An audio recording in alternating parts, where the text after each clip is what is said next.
अस्सलाम वालेकुम, welcome to week number 4 panel discussion. इस वीक में काफ़ी एक्साइटिंग कंसेप्ट हमने पढ़े हैं और आज इस डिस्कशन में हम ये डिस्कस करेंगे कि वो कंसेप्ट कौन से थे और कौन कौन से प्रॉब्लम से जो बच्चों को चैलेंजिंग जिनमें फेस करने पड़े और कॉमन मिस्टेक्स बच्चों ने कौन सी किए। तो इस वीक के अंदर हमने लास्ट वीक में हमने इफ़ कवर किया था, तो इस वीक के अंदर हमने नेस्टेड इफ़ को देखा है। नेस्टेड इफ़ के अंदर ये था कि हम इफ़ की बॉडी के अंदर जब हम कोई इफ़ कंडीशन लगाते हैं तो हम उसको नेस्टेड इफ़ बोलते हैं। इस तरह हम डिफरेंट प्रॉब्लम सॉल्व कर सकते हैं नेस्टेड इफ़ की मदद से। इसके बाद हमने कुछ और कंसेप्ट पढ़े जिनको हम बोलते हैं लॉजिकल ऑपरेटर्स। अब लॉजिकल ऑपरेटर्स क्या होता है कि हमारे पास जब मल्टीपल कंडीशंस होती हैं तो मल्टीपल कंडीशंस के दरमियान हम लॉजिकल ऑपरेटर्स लगाते हैं और उन ऑपरेटर्स की मदद से हमारे पास एक कंप्लीट इंटायर एक इफ कंडीशन की बन जाती है और उस पर हम डिफरेंट प्रॉब्लम सॉल्व कर सकते हैं। फॉर एग्जांपल किस किस्म के प्रॉब्लम जो है वो लॉजिकल ऑपरेटर से सॉल्व हो सकते हैं। जैसे कि अगर हम कोई एक छोटी सी एप्लीकेशन बना रहे हैं और उसमें हमने ये चेक करना है कि अब एक यूज़र है वो प्राइस एंटर करता है और हमने ये चेक करना है कि वो प्राइस जो है वो 5000 से 10,000 के दरमियान है, तो हम उसको 5% डिस्काउंट देते हैं। तो अब ये एक रेंज है, जितने भी रेंज प्रॉब्लम्स होते हैं तो उनको इजीली हम एंड ऑपरेटर की मदद से सॉल्व कर सकते हैं। यानी कि हम कहते हैं कि if price is greater than 5000 and that price is lesser than 10,000, तो हम क्या लगाते हैं, उनके दरमियान एंड ऑपरेटर लगाते हैं। तो अगर वो प्राइस की जो वैल्यू वेरिएबल की वैल्यू होती है अगर वो इनके दरमियान होती है तो कंडीशन ट्रू हो जाती है। अब इफ़ के अंदर ज़रूरी नहीं है कि हम एक लॉजिकल ऑपरेटर लगाएं, आप मल्टीपल लॉजिकल ऑपरेटर लगा सकते हैं। एक इफ़ के अंदर 3, 4, 5 एंड ऑपरेटर्स हो सकते हैं और एंड के साथ और का कम्बिनेशन बन सकता है। यानी कि मैं कहता हूँ कि अगर इसी प्रॉब्लम को थोड़ा सा मैं फार्मुलेट करता हूँ और मैं ये कहता हूँ कि अगर हमारे पास रेंज 5 से 10,000 के दरमियान है और रेंज 20 से 25,000 के दरमियान है, तो हम उसको 5% डिस्काउंट देते हैं। ये एक थोड़ा सा सिली सा एक है, लेकिन अगर हमारे पास प्रॉब्लम इस तरह बनती है तो हम कंडीशन किस तरह लगाएंगे, हम ये कहेंगे कि if price is greater than 5,000 and price is lesser than 10,000 और price is greater than 20,000 and price is lesser than 25,000। तो इस तरह की प्रॉब्लम्स को हम डिफरेंट कम्बिनेशन लगा के एंड और के हम डिफरेंट प्रॉब्लम सॉल्व कर सकते हैं। और समटाइम ऐसा होता है कि हमारे पास जो इफ़ नेस्टेड इफ़ होती है, काफ़ी दफ़ा हमारे नेस्टेड इफ़ के प्रॉब्लम्स होते हैं वो हम इन लॉजिकल ऑपरेटर्स की मदद से हम सॉल्व कर लेते हैं, हमें नेस्टेड में जाना नहीं पड़ता। लेकिन कुछ स्टिल ऐसे क्वेश्चन होते हैं जैसे कि अगर हमारे पास 4 वेरिएबल्स हैं और उनको हम सॉल्व करना चाहते हैं, हम चाहते हैं कि 4 वेरिएबल में से जो हाईएस्ट नंबर है किसी वेरिएबल में वैल्यू स्टोर है वो टॉप पे आए और उससे सेकंड हाईएस्ट उसके बाद शो हो, उससे सेकंड हाईएस्ट उसके बाद, यानी हम उनकी सॉर्टिंग करना चाहते हैं सेंडिंग या डिसेंडिंग में।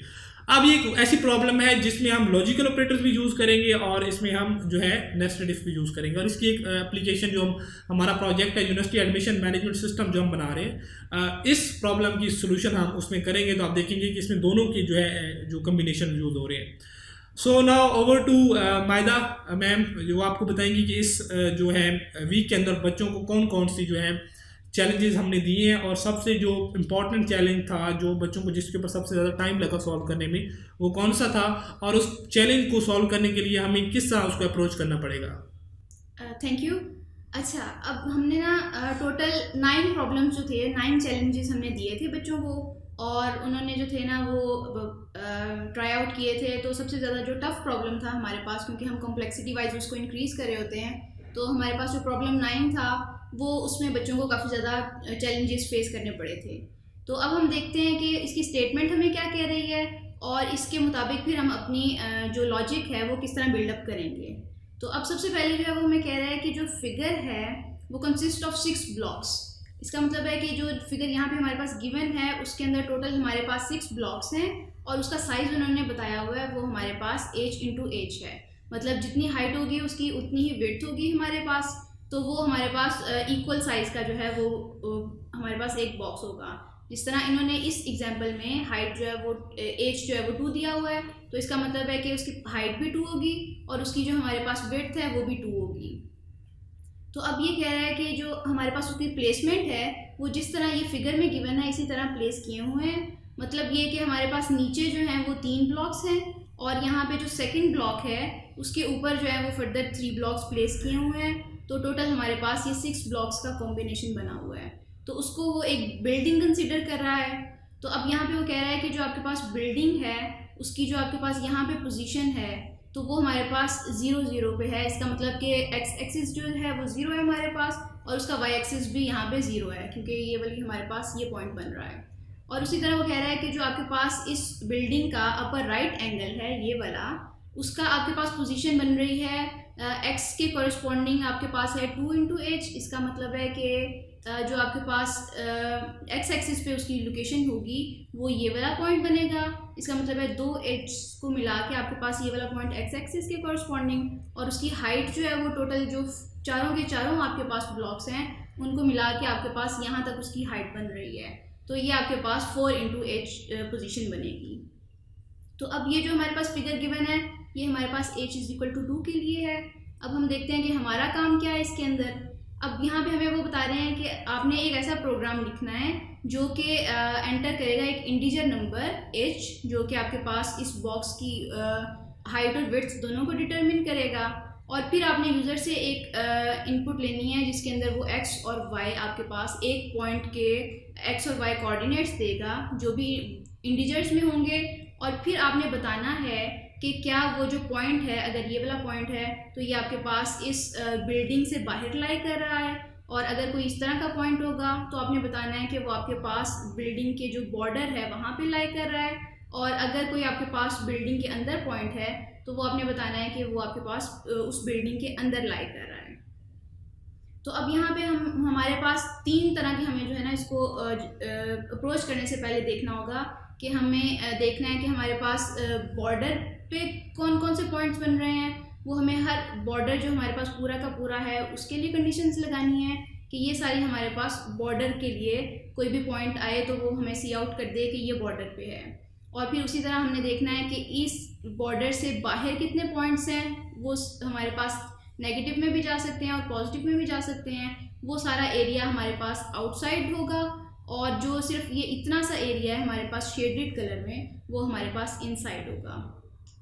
अच्छा, अब अगर हम यहाँ पे फर्स्ट टेस्ट केस को देखें तो उसमें उन्होंने हमें जो बॉक्स की हाइट है वो बताया हुआ है 2 है। तो अब हमने जो फिगर देखी थी उसमें भी 2 है, तो इसके करस्पॉन्डिंग हम यहाँ पे एक्स एक्सिस के लिए और वाई एक्सिस के लिए देख लेते हैं कि अगर हमारे पास एक्स एक्सिस 3 है और हमारे पास वाई एक्सिस 10 है तो हमारे पास पॉइंट जो है वो आउटसाइड लाई कर रहा है।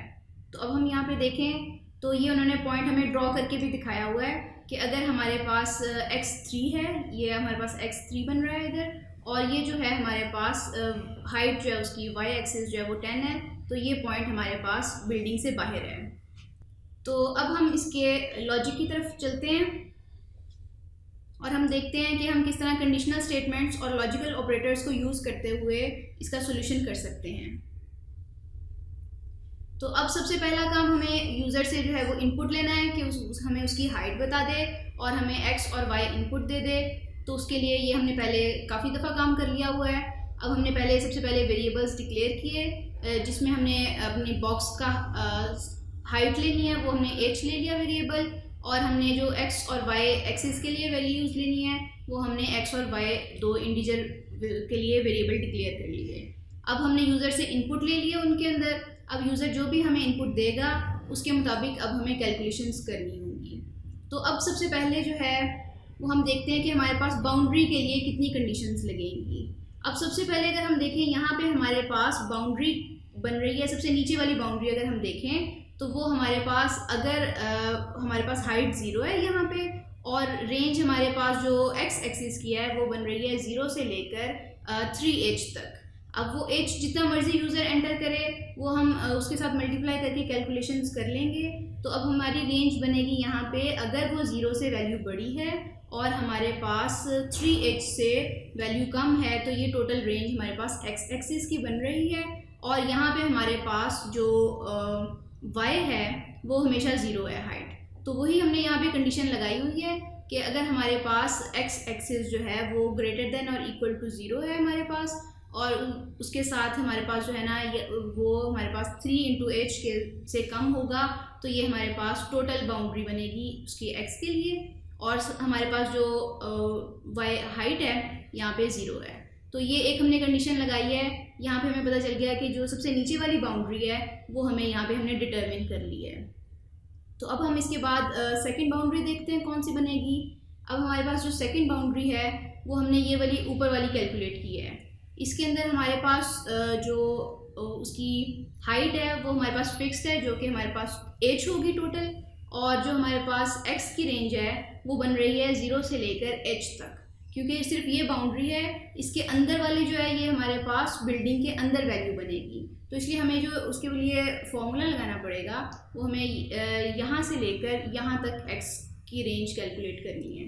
तो उसी तरह हमने कहा हुआ है कि अगर हमारे पास जो है वो 0 से बड़ी है और वो हमारे पास h से कम है तो ये हमारे पास x एक्सिस की रेंज आ गई, और y जो है वो हमारे पास h ही है, क्योंकि यहाँ से ले हमारे पास ये इतनी हाइट उसकी स्पेसिफिक ही है। तो हमने ये सेकंड कंडीशन भी लगा ली। तो अब यहाँ तक हमने एक फर्स्ट के लिए बाउंड्री के लिए लगा लिया और ये हमने सेकंड बाउंड्री के लिए लगा लिया। अब थर्ड पे हम देखते हैं कि ये हमारे पास इस बाउंड्री के लिए क्या वैल्यू होगी। तो उसके लिए हमने लगाया हुआ है कि अगर हमारे पास x जो है वो 2h से ग्रेटर है, क्योंकि यहाँ पे देखें कि हमारे पास 2 बॉक्सेस जो हैं वो कवर हो चुके हैं, तो इससे आगे हमने बाउंड्री देखनी है। तो यहाँ पे हमारे पास जो है x greater than equal to हमने देखना है कि 2h हो, और उसके बाद यहाँ पे हमारे पास 3h से जो थर्ड ब्लॉक है उससे वैल्यू कम हो, तो ये हमारे पास रेंज बनती है। तो वही कंडीशन हमने यहाँ पे लगाई हुई है और साथ हमने एंड किया है, क्योंकि हमें पता है कि जो y है वहाँ पे स्पेसिफिक है, जो कि हमारे पास इतनी हाइट उसकी h ही रहेगी। तो ये कंडीशन लगा के हमने थर्ड बाउंड्री जो है वो फाइंड आउट कर ली है। तो अब उसके बाद हम अगली बाउंड्री देखते हैं। वो अगला बॉर्डर जो है वो हम ये वाला ले रहे हैं कि ये भी हमारे पास बाउंड्री में कंसीडर होता है। तो अब यहाँ पे जो है हमारे पास x जो है वो फिक्स्ड है, जो कि हमारे पास h ही रहेगा, और सिर्फ हमारे पास जो वैल्यू चेंज हो रही है वो y की चेंज हो रही है, जो कि h से स्टार्ट हो रही है और हमारे पास यहाँ तक 4h तक जाएगी, क्योंकि नीचे एक ब्लॉक पहले से बना हुआ था और फिर उसके ऊपर हमारे पास 3 ब्लॉक्स और पड़े हुए थे। तो टोटल हमारे पास उसकी हाइट 4h तक जा रही है।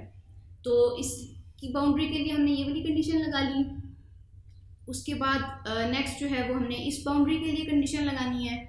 तो अब यहाँ पे हम देखते हैं कि हमारे पास जो x एक्सिस है वो हमारे पास 2h तक बन रहा है, और हमारे पास जो हाइट है वो h से शुरू होके वो 4h तक ही जा रही है। तो अब हमने यहाँ पे सिर्फ ऊपर वाली और नीचे वाली जो कंडीशन थी उसके अंदर सिर्फ चेंज हमारे पास x एक्सिस का था। पहले x जो है वो हमारे पास h था और अगले में जो है वो हमारे पास 2h हो गया। उसके बाद अब हमने जो है ये वाली बाउंड्री भी देख ली, इधर एक और ये बाउंड्री और ये बाउंड्री, और यहाँ पे 2 और बाउंड्रीज देख ली। लेकिन अभी भी हमारे पास 3 बाउंड्रीज रहती हैं, एक ये वाली और एक इधर वाली और एक सबसे ऊपर वाली। तो अब हम उसके लिए कंडीशंस लगाएंगे। सबसे पहले जो है वो हमने बाउंड्री देखी है, ये हमारे पास जो ये वाली बाउंड्री है उसके लिए कंडीशन लगाई है। वहाँ पे हमारे पास x जो है वो 0 रह रहा है और हमारे पास जो y है वो 0 से लेकर उसकी हाइट h तक कोई भी हो सकती है। तो उसके लिए हमने कंडीशन लगा ली है और हमने सी आउट कर लिया है कि वो बॉर्डर पे है।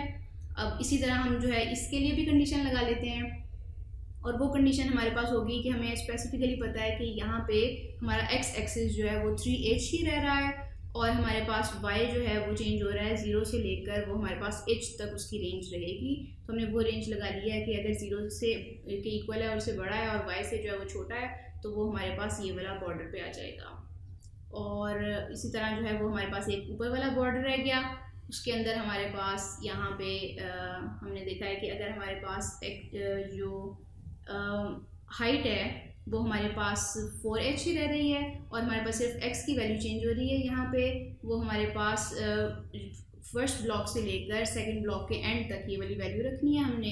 तो h से लेकर हमने 2h तक की वैल्यू इंक्लूड कर ली है। तो हमारे पास ये वाली बाउंड्री आ गई है। तो अब हमने ओवरऑल टोटल जितने भी हमारे पास बॉर्डर्स थे वो हमने कैलकुलेट कर लिए हैं।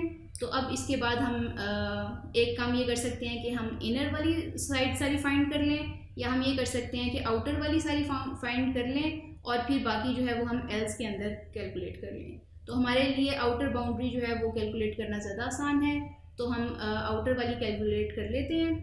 अब यहाँ पे कैलकुलेट करने के लिए हमें जो है वो देखना होगा कि अगर हमारे पास जो है ना x 0 से लेस देन है, इसका मतलब है कि बाहर वो हमारे पास इससे सारी माइनस में वैल्यूज़ जा रही हैं x की, तो वहाँ पे कभी भी हमारे पास बिल्डिंग नहीं होगी। और उसी तरह हमारे पास यहाँ पे अगर 3h होगा तो उससे बाहर जितनी भी वैल्यूज़ हैं वो हमारे पास इंक्लूडेड नहीं होंगी। तो ये वाली सारी कंडीशन हम लगा सकते हैं। इसके लिए हम कह देंगे कि हमारे पास आउटसाइड द बॉर्डर है। तो अब हमने कंडीशन लगाई है, या तो वो हमारे पास 0 से जो है वो कम होगी वैल्यू, या हमारे पास 3h से वैल्यू ज़्यादा चली गई है तो वो हमारे पास आउटसाइड चला गया हुआ है। तो अब यहाँ पे देखें कि हमारे पास इतने से एरिया के लिए भी हमें आउटसाइड कैलकुलेट करना है। तो अब क्योंकि वो जो है हमारे पास नीचे जो है ये इनसाइड में कंसीडर होगा और इतने से ब्लॉक के लिए हमें देखना है कि वो आउटसाइड के लिए हम उसको लें, तो अब उसके लिए हमें क्या कंडीशन लगानी पड़ेगी, हमें देखना पड़ेगा कि हमारे पास जो है वो रेंज x के लिए इतनी सी बन रही हो और y जो है हमारे पास h से ऊपर जितना भी होगा वो सारा हमने कंसीडर करना है कि हमारे पास आउटसाइड में इंक्लूड हो रहा है। तो उसके लिए हमने क्या कंडीशन लगाई है, हमने कहा है कि अगर जो हमारे पास h है x जो है वो हमारे पास लेस देन h है और हमारे पास जो y है वो इस हाइट से बड़ा है, तो हमने ये वाला एरिया कैलकुलेट कर लिया क्योंकि हमारे पास यहाँ से लेकर बाहर तक सारा इतना सा हमने एरिया कैलकुलेट कर लिया सारा। और उसके बाद फिर जो है हमने इसी तरह ये वाला एरिया भी कैलकुलेट करना था। तो उसके लिए हमारे पास कंडीशन ये होगी कि अगर हमारे पास 2h जो है उससे ज़्यादा होगी x की वैल्यू और हमारे पास जो y है वो भी हमारे पास h से बड़ा है, तो फिर हम उसको आउटसाइड कंसीडर करेंगे। अब सिर्फ एक कंडीशन रह गई कि अगर हमारे पास यहाँ से टोटल सारा बाहर y जितना मर्जी हो वो भी हमारे पास आउटसाइड कंसीडर होगा और उसी तरह हमारे पास यहाँ पे 0 से अगर माइनस में चली जाए वैल्यू तो वो भी सारी हाइट में हमारे पास आउटसाइड कंसीडर होगा। तो उसके लिए हम एक और कंडीशन लगा लेते हैं। तो ये हमने कंडीशन लगाई हुई है कि अगर हमारे पास y लेस देन 0 है और हमारे पास y जो है वो ग्रेटर देन 4h है तो वो सारा भी हमारे पास आउटसाइड कंसीडर हो रहा है।